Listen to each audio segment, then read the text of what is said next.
Hola, estamos para compartir. Sil Y Romero. Pato Brusa, Estamos con Lupita Salcedo, una mensajera, Salcido, perdón, Salcido.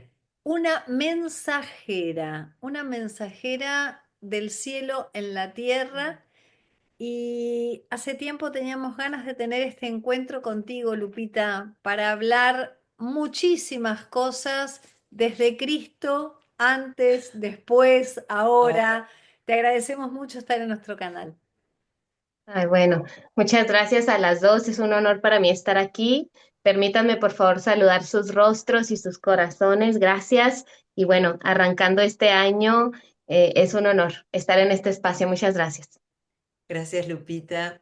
Y lo primero que me surge es que nos expliques la ley del amor, algo tan nombrado y tan inaccesible a la vez para esta humanidad. Ay, bueno, gracias.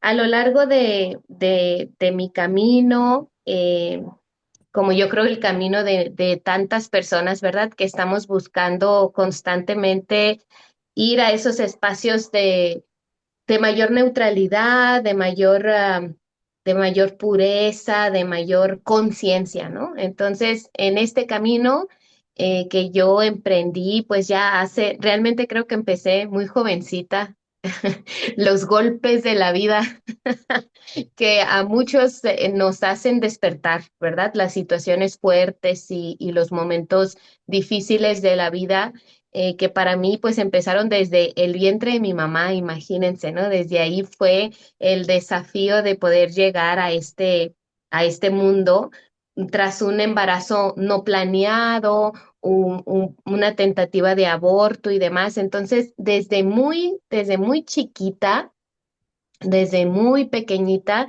yo recuerdo tener una relación muy cercana con el maestro Yeshua, más allá de la religión, ¿eh? Porque bueno, como mexicana, y luego imagínense que además de mexicana, en una familia muy católica, tanto así, ¿no? Que mis abuelos deciden y le piden a mi madre que yo porte el nombre de la Virgen de Guadalupe, porque me dicen Lupita, ¿verdad? Pero mi nombre completo es María de Guadalupe.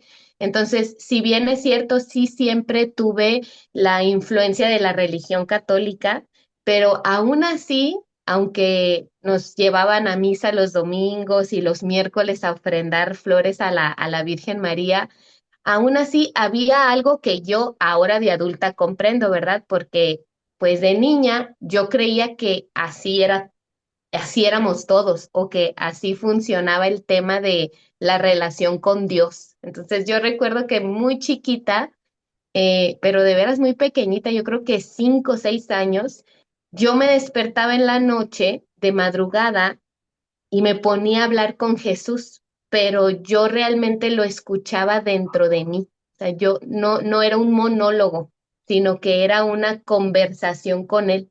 Y eso a una niña, imagínense tan chiquita, me hacía llorar. O sea, yo recuerdo que a mí me salían las lágrimas porque yo decía, qué bonito esto, pero pues yo se lo contaba a mi mamá o se lo contaba a mis amiguitas de ese entonces, imagínense, eso era pues seguramente han de haber pensado que yo estaba loca o mi mamá pues me decía que qué bonito, pero realmente no lo tomaba en cuenta, ¿verdad? Pero mi relación con el maestro ha sido desde muy chiquita y él me ha acompañado realmente en momentos de mucho desafío a lo largo de mi vida.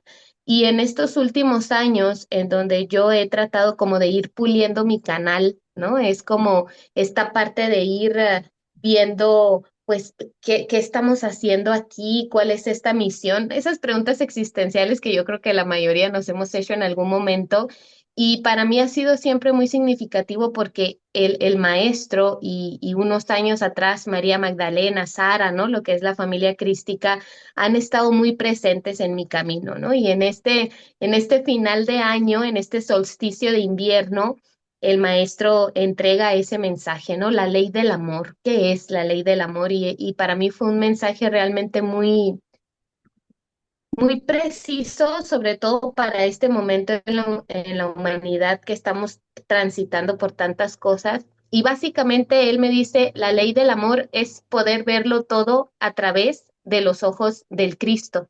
Pero es muy bonito, hermanitas, porque él sabe que el Cristo no es su personaje, ¿no? Él me explica eso. Me dice, este que yo me presento ha sido uno de mis trajes que he usado, porque pues el maestro no ha estado solamente una vez en la tierra, ¿no? Él ha tenido varias reencarnaciones.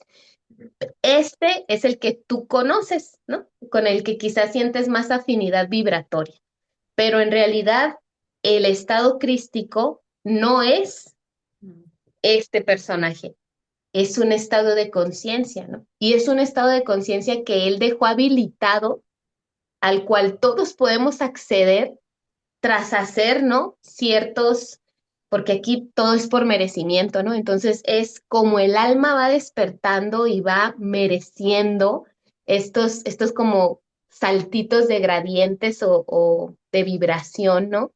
Y entonces él me habla de que esta ley del amor, que fue básicamente el legado que él deja, porque cuánto se habla de Jesús, ¿no? No Mm, solo en las religiones, sino cuántos canalizadores, libros y cuántas cosas, cuánta información. Pero para mí, en mi relación personal con él, ese ha sido básicamente su legado, el poder amarnos sobre todas las cosas, el poder ver todo a través de esa esencia crística. Y si yo tuviera que resumir qué es la mirada del Cristo, es el no juicio a nadie, a nada, ¿no? Es ver que cada hermano, cada situación que sucede, así el asesino mm, está viviendo la experiencia que es la perfecta y la correcta, ¿no?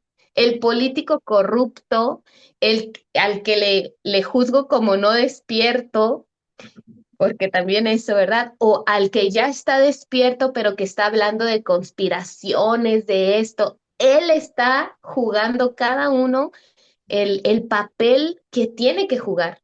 Y es tan sagrado, tan bendito y tan importante como mi labor, como la de ustedes, chicas, que comunican, que expanden, que entrelazan. Entonces, para mí ha sido un reto como humana.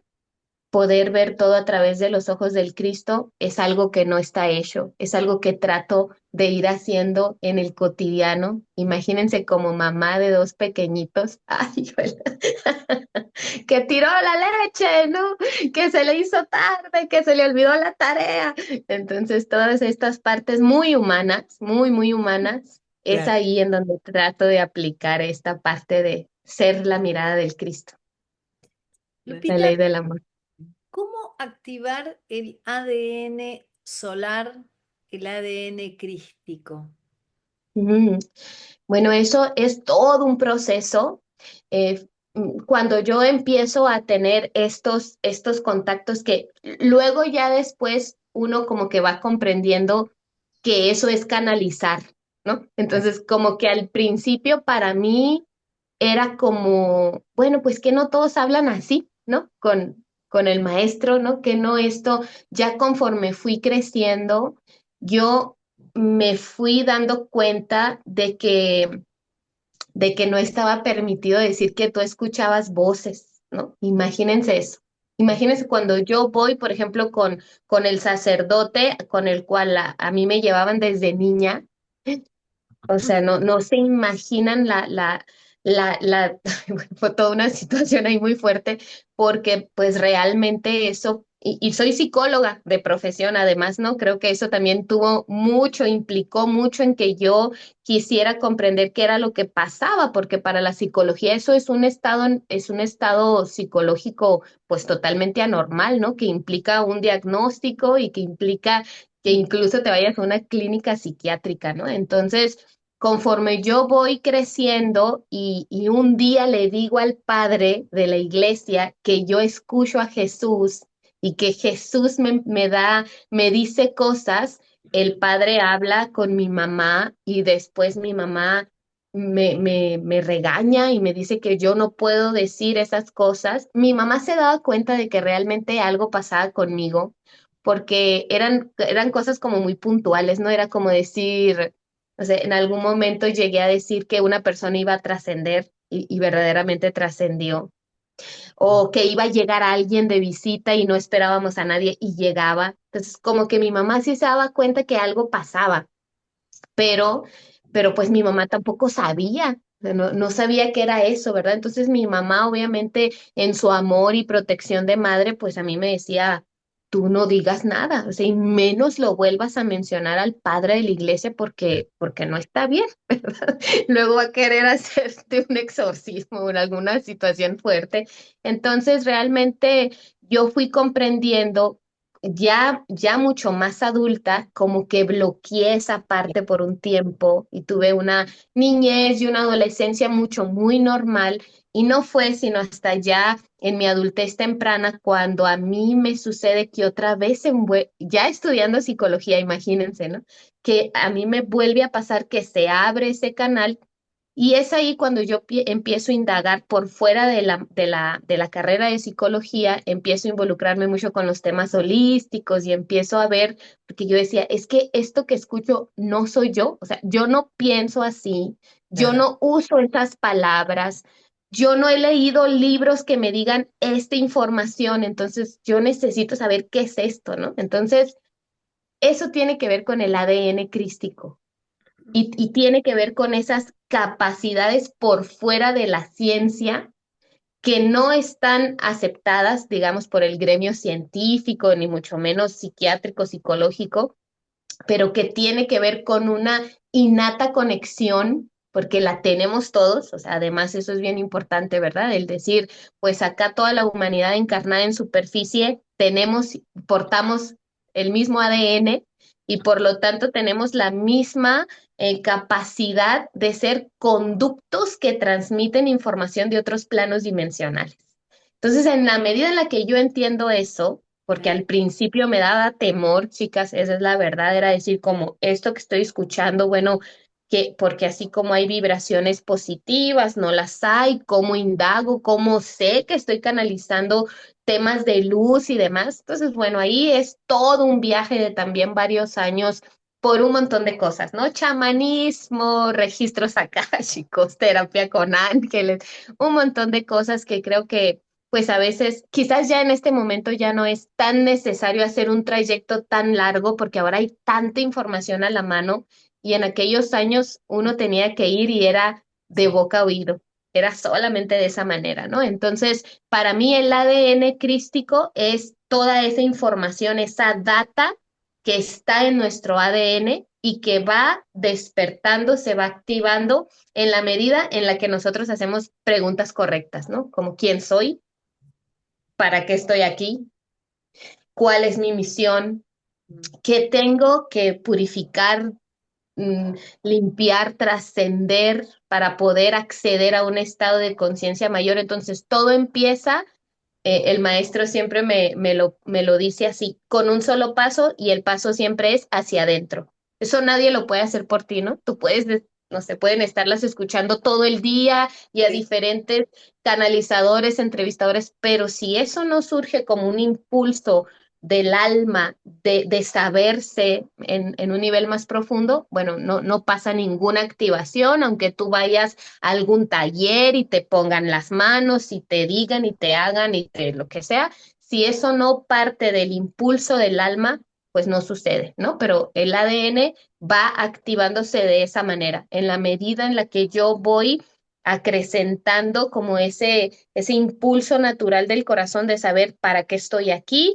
y tener la valentía de despojarse de un montón de historia y de programas y creencias que son transmitidos de generación en generación, pero que no tienen ningún propósito, ¿no? Entonces es como deshacerte, es como dejar de ser tú en todos los niveles para poder que surja esa frecuencia que realmente sí somos, pero que viene de un profundo análisis de quién soy yo, no dicho ni por mis papás, ni por la sociedad, ni por los maestros, ni por lo que la medicina, la ciencia ha dicho, y eso requiere mucho valor, ¿no? Requiere y constancia, porque luego a veces también queremos como que todo sea rapidito y ya que me activen todas las hebras del ADN, no, bueno, no, por lo menos hasta ahorita no estamos en esa posición, ¿verdad? Aquí es mucha labor, mucha constancia con uno mismo, autoobservación,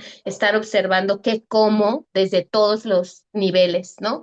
Qué como con la boca, con la vista, con los oídos, con la piel, frecuencialmente, con quién estoy, es todo un camino para poder ser esa humanidad solar que estamos además pues destinados a hacer, ¿no? Porque esa es justamente la labor de los que estamos en superficie en este momento.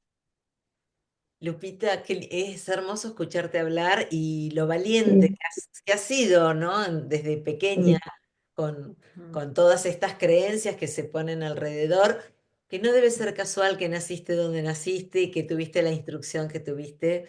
Pero bueno, ahora te pregunto, ¿para qué estas Mm. canalizaciones y para qué hoy la humanidad está en este punto que parece punto caramelo? Porque esto mismo que decías, ¿no? Antes no se podía hablar y ahora de pronto lo tenemos todo florecido, todo sobre la mesa para todos. ¿Para qué? claro. Bueno, mira, justamente en una canalización muy hermosa con el maestro Jesús, con el maestro Yeshua, él me explicaba y me decía, se ha dicho mucho de mí, ¿no? En las religiones, en todas partes hay un montón de historias mías. Y mm, yo me he quitado mucho esa parte, sobre todo como mujer, y eso tiene mucho que ver con mi historia personal, por esto que me pasaba de niña, que yo iba, por ejemplo, yo escuchaba lo que el maestro me contaba de María Magdalena. Entonces, Sí. imagínense cuando yo estaba en un grupo, estaba en un grupo de jóvenes, en un grupo católico de jóvenes que hacíamos retiros, encuentros, íbamos a las casas hogares de viejitos, de niños, ¿no? Entonces, obviamente ahí nos instruía un padre. Entonces, ustedes no se podrán imaginar lo que yo sentí dentro de mí siendo una jovencita, porque yo creo que tenía como 11, 12 años, cuando ellos hablan de María Magdalena. Yo sentía que me moría. O sea, pero además de eso, yo sentía como una rabia, como era algo que yo no podía explicar en aquel momento, ¿no? Entonces, eso me costó que me corrieran de la iglesia. Realmente a mí me pidieron que yo ya no fuera porque lo que yo estaba compartiendo con los que eran mis amigos en ese entonces era información que no estaba en la Biblia, entonces eso era muy mal visto. Entonces, realmente a mí me pidieron que ya no fuera a los grupos de jóvenes y eso fue como un dolor muy profundo porque un rechazo, ¿no? Ya de por sí. Entonces, cuando yo empecé como a adoptar como un temor a preguntar, ¿no? Es cuando ahí se bloquea toda esta parte. Yo decía, yo ya no quiero escuchar, yo ya no quiero saber. Yo como que prefiero quedarme con lo que toda la gente vive y la forma en cómo la gente vive, pero cuando regresa esta como esta facultad o capacidad que todos tenemos de volver a conectar con estas voces y con esta información y demás, yo lo primero que trabajo es de manera muy personal no tener miedo a preguntar, porque me da mucho miedo. Entonces, imagínense que yo estaba estudiando para ser lectora de registros akáshicos y a mí me da un terror hacer una pregunta porque yo decía, capaz y por esto me vuelven a correr de aquí, realmente.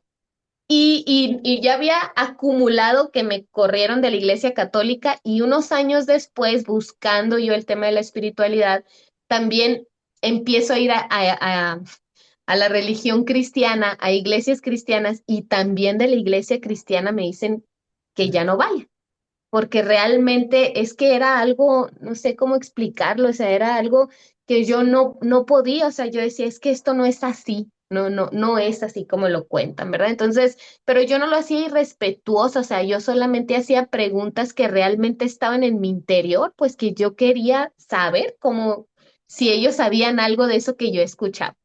Así que finalmente, bueno, me di cuenta que en este entorno de la espiritualidad, del camino holístico, ahí no tenía problema con que me fueran a querer correr. Era un espacio como mucho más abierto, aun cuando cada quien tiene distintos puntos de vista y demás, pero hay como más respeto por la visión de cada uno. Así que en ese momento, en aquellos años, yo recuerdo que dije, voy a trabajar mucho esta parte mía de tener miedo a preguntar porque luego obviamente me di cuenta que no era un tema solamente mío, sino un tema transgeneracional y del femenino en general, ¿no? Así que yo dije, bueno, yo quiero como tener la valentía de hacer preguntas que a lo mejor van a incomodar, pero que son importantes. Y así fue como empezó nuevamente mi relación con el maestro Yeshua. Después de muchos años de haber como bloqueado, yo empiezo a tener nuevamente contacto con él, empiezo a meditar, empiezo a hacer yoga, ayunos, bueno, un montón de cosas. Y es entonces cuando yo le digo así, le digo, pero yo quiero preguntar libremente sin sentir que me van a castigar por eso. Y yo recuerdo que él me dijo, pregunta, puedes preguntar lo que tú quieras. Entonces yo empecé a hacer muchas preguntas sobre su vida y todo, ¿no? Así que hace poco, hace muy poquito, yo creo que el año pasado, yo pregunté, para qué teníamos que dar toda esta información? Porque estar en un punto como estos, en este tiempo, aunque si bien es cierto, ya no nos queman, Sí. ya no nos llevan a la hoguera, o nos corren de los aquelarres o de las familias o demás. Aún así, sigue siendo todo un desafío realmente, sobre todo muy hacia adentro, ¿no? El decir, tener la autoconfianza, decir, voy a salir y voy a dar esta información que no está en ningún libro, que no está en la Biblia, que no está en ningún papiro, pero que me la están diciendo que así es, ¿no? Entonces, conmigo misma, ese ha sido uno de los desafíos, ¿no? Poder a afrontar el decir, me hago responsable de mis palabras y voy a hablar de esto, ¿no? Entonces el maestro Yechua me empieza a mostrar y me dice, tú, yo le dije, quiero yo saber cuál fue realmente la misión de Yeshua y de María Magdalena. O sea, no lo que cuentan las religiones, y, o sea, yo quiero saber así, en México decimos la neta, ¿no? Así como la verdad, así lo que fue. Entonces él me dice, bueno, es una pregunta muy buena y él me apertura así como el espacio de lo que fue el Jardín de los Olivos y me dice, en la Biblia dice que todos mis discípulos se quedaron dormidos ese día, ¿no? Cuando estábamos en el Monte de los Olivos, que estaban justo por entrar por mí, que ya Judas me había traicionado y en realidad lo que estábamos haciendo es estábamos terminando de anclar una frecuencia en la Tierra. Y esa frecuencia, el maestro me explica que lo que sucede es que todos entran, no eran solamente 12 discípulos, también había mujeres que acompañaban. Todos los hombres y las mujeres que lo acompañaban tenían un linaje y un como estadio frecuencial o vibracional muy importante y poco usual para ese tiempo, ¿no? Y que lo que él les había compartido como a puerta cerrada a todos esos discípulos y las discípulas era cómo ser un canal para la labor que tenían que hacer Jesús y María Magdalena. Entonces, él me dice, lo que nosotros hicimos fue sacar el árbol humano, es todo, es muy extenso de explicar, pero estoy tratando de ser lo más concisa posible, ¿verdad? Entonces es como el árbol humano había estado creciendo bajo un programa que nosotros podemos llamar Matrix, como para que sea más sencillo explicarlo, ¿sí? Ese programa Matrix, bajo, digamos que las reglas, no buenas ni malas, reglas solamente, no estatutos o directrices de los programas reptilianos Anunnakis a través de Enlil y de Enki, estaba basado en la repetición transgeneracional de absolutamente todo, ¿no? Es un árbol que tiene entonces características muy particulares. Esas características son el ADN está solamente activo hasta cierto gradiente y no ha habido modificaciones. O sea, la humanidad sigue reencarnando una generación tras otra y con esas fibras de ADN activas, ¿no? Antes de Jesús así funcionaba.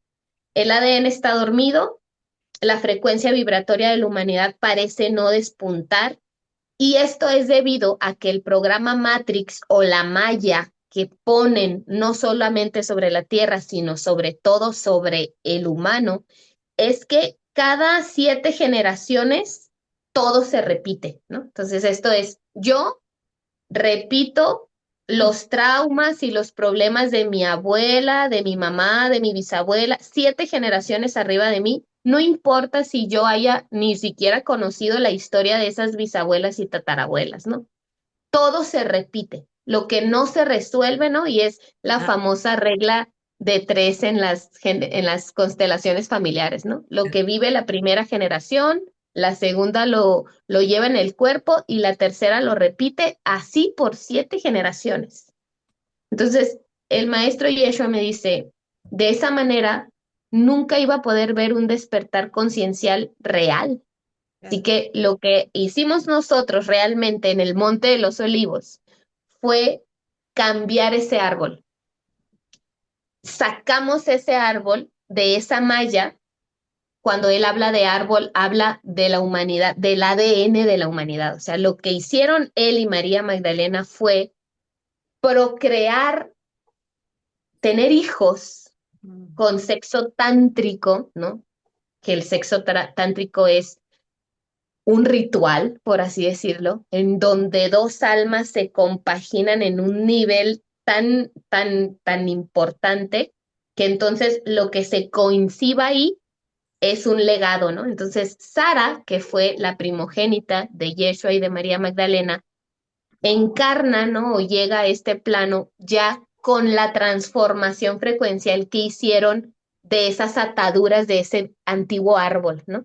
Entonces, en este árbol, a partir de que Sara llega a la tierra y después otros hermanos y van las generaciones existiendo una tras otra, ya no tenemos entonces por qué continuar bajo el yugo o la esclavitud de ese árbol antiguo, bajo esos condicionamientos anunnakis o reptilianos que son estar repitiendo los errores, porque aquí lo más delicado es que si tú le preguntas a la mayoría de las personas, oye, ¿tú has heredado los atributos positivos de tus ancestras, la libertad, la salud, los dones?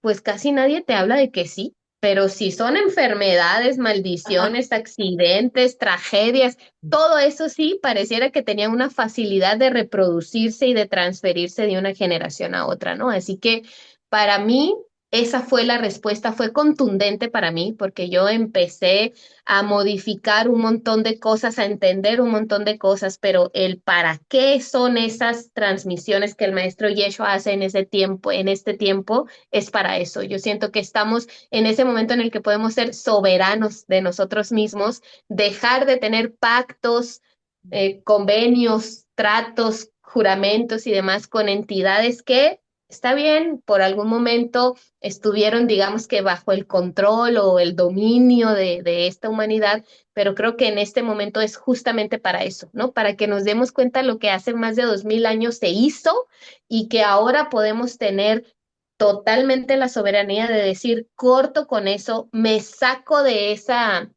me salgo, ¿no? De esa cadena que pareciera infinita de repeticiones de traumas y me hago soberana de mí misma tratando de hacer un camino. Yo se lo digo mucho a mis hijos, ¿no? Sobre todo cuando veo que están como repitiendo algún patrón o algo y le digo, hey, tienes la libertad de hacerlo diferente. Te doy permiso de Claro. que lo hagas diferente, ¿no? Hazlo diferente.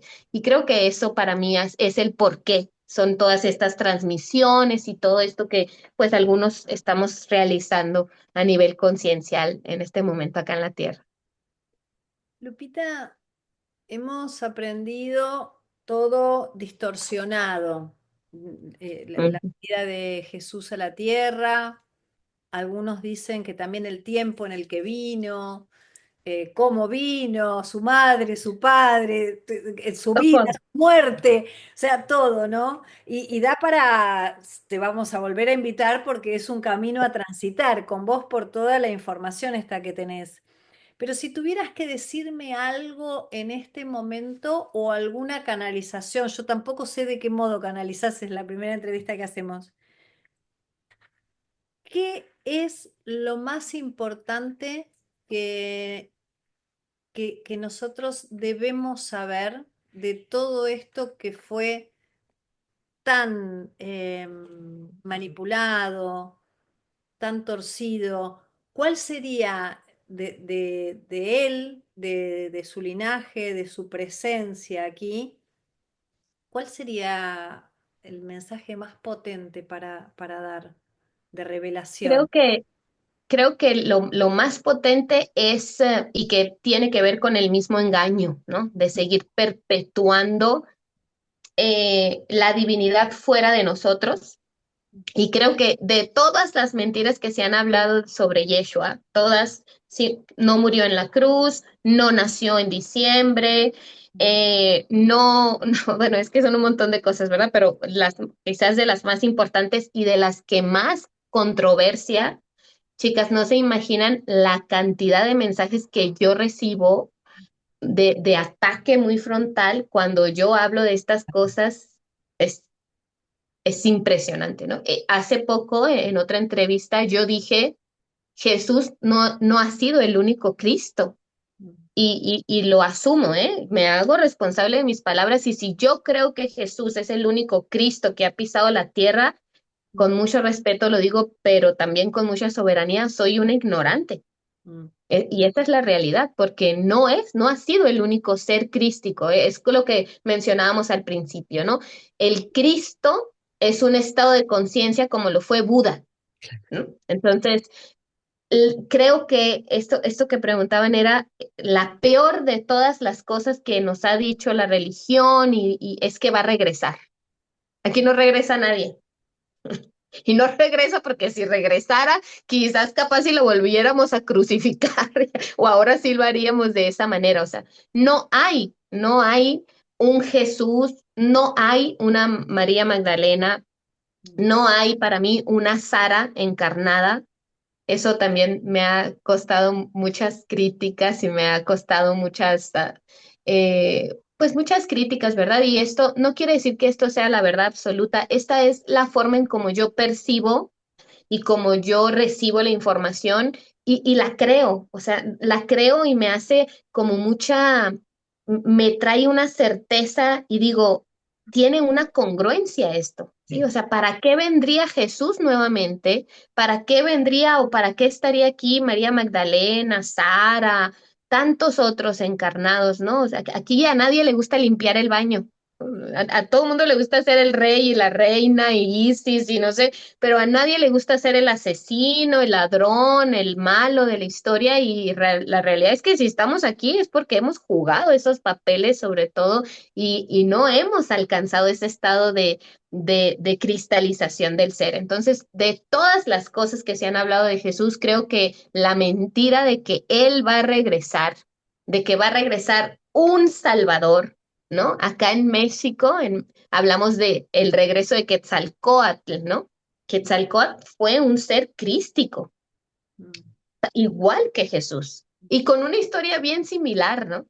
Nacido de una mujer, de una virgen y demás. Entonces, y también hay toda una profecía que habla de este ser, ¿no? La serpiente emplumada, que habla de que va a regresar Pacal Botán, el gran Tlatoani emperador maya, creador de un montón de sabiduría astronómica, matemática, el calendario maya que todo el mundo conocemos que termina en el 2012. Bueno, Pacal Botán era uno de los hacedores de toda esa información tremenda. Él también dejó una fecha en la que va a regresar. Y a mí me gusta ser como muy firme con eso y no es que vaya a regresar un personaje que te va a salvar a ti y a mí, nos va a limpiar los pecados y ya va a hacer que la humanidad entre a otro estado de conciencia. No, no es así. Es el regreso es interno, es asumir esa frecuencia, es decir, ellos lo que dejaron hecho en la tierra es dejar el gradiente disponible para quien lo trabaje, ¿no? Aquí el trabajo es totalmente personal y quizás eso no nos guste, quizás de alguna manera a los humanos, porque obviamente que sería mucho más fácil que uno viniera y ya resolviera todos los problemas que tenemos, en vez de decir, háganse cargo de la creación que ustedes han sostenido, ¿no? Porque aquí el hecho es que nosotros hemos sostenido esa malla de mentiras, de la Matrix, y lo seguimos sosteniendo en la medida en la que no puedo aperturar mi conciencia como para darme cuenta que yo puedo ser un Cristo en la tierra, ¿no? Y eso es un mensaje que yo comparto mucho. El Hijo, el Hijo de Dios es el que se elige a sí mismo. Elijo, yo elijo ser un Cristo en la tierra. Me falta mucho, ¿no? Muchísimo. O sea, hay todavía muchas cosas que tengo que meter en orden, mi alimentación, estar constantemente observando cómo parasito mi sistema desde todos los niveles, sobre todo con lo que escucho, con lo que consumo en... Es más fácil escuchar los mensajes de otras personas, ¿no? Que escuchar y realmente tener la disposición de sentarte 20 minutos a escucharte. A veces yo se lo digo a la gente y le digo, déjate de rollos y de estar tomando cursos y esto y el otro y ponte a trabajar contigo. Y la gente prefiere estar tomando cursos y estar fuera que estar haciendo ese trabajo dentro, ¿no? Y creo que eso es justamente ese como tiempo bisagra que estamos atravesando, ¿no? En donde cada vez más humanos estamos realmente descubriendo que no va a venir nadie a salvarnos. Y no hay ni el chamán sanador, ni el activador planetario, ni el canalizador que vaya a poder rescatarme de algo. El rescate es propio, ¿no? Y uno mismo hacia ese estadio conciencial. Entonces creo que eso descorazona y le quita el romanticismo a un montón de temas que eso ha pasado para mí, ¿no? Es como mucho romantizar la parte de la espiritualidad porque para mí el tema de la ascensión a la famosa quinta dimensión no es un tema espiritual totalmente, ¿no? Tiene un gradiente espiritual, sí lo tiene, pero también tiene un montón de ciencia inmersa en donde uno hay que conocer su propio cuerpo. A veces, ¿no? La gente me dice, habla de las multidimensiones y cómo fueron bajando los universos de Abona y de no sé qué, y los hijos micaélicos, y yo les digo, ¿para qué diantres quieren saber eso si ni siquiera se conocen adentro? Dime cómo está tu hígado intoxicado, cómo está tu sistema nervioso central, cuánto tiempo te desintoxicas de redes sociales. Entonces, si no puedes conocer el universo que eres tú, que es para adentro, ¿para qué quieres como tener toda esa información que lo único que hace es como hiperactivarnos más, ¿no? En el campo mental, pero realmente no ir a un punto de transformación que realmente haga como una diferencia en cuanto a lo que sucede en mi entorno, ¿no? Así que eso quizás no es muy dulce de escuchar, pero para mí tiene como una relevancia muy importante. Lo vivo conmigo misma, ¿no? Ha sido fuerte quitarle el romanticismo a toda la historia de Yeshua y de María Magdalena y de la espiritualidad en general y a mí misma, ¿no? Me ha dolido en momentos y ha sido hasta como tema de, ay, Dios mío, otra cosa más que tengo que soltar porque no fue así, pero pues de eso se trata también esto, en mucha medida. Lupita, uno de los mensajes era, la verdad os hará libres. No, Así es, no nos guste. Muchísimas gracias, es un placer y queremos tenerte otra vez en nuestra casa, claro. que serás invitada. Muchísimas gracias, tu mensaje es bellísimo. Mm. Es un honor estar aquí y las veces que me inviten con mucho amor aquí estaré, chicas. Gracias. Que este año nuevo sea de abundante cosecha para ustedes, para sus corazones, para este espacio maravilloso que comparte tanto. Muchas gracias. Un honor estar acá. Gracias, querida. Hermoso, hermoso el encuentro y vamos por mucho más. Besos. Bendiciones para todos.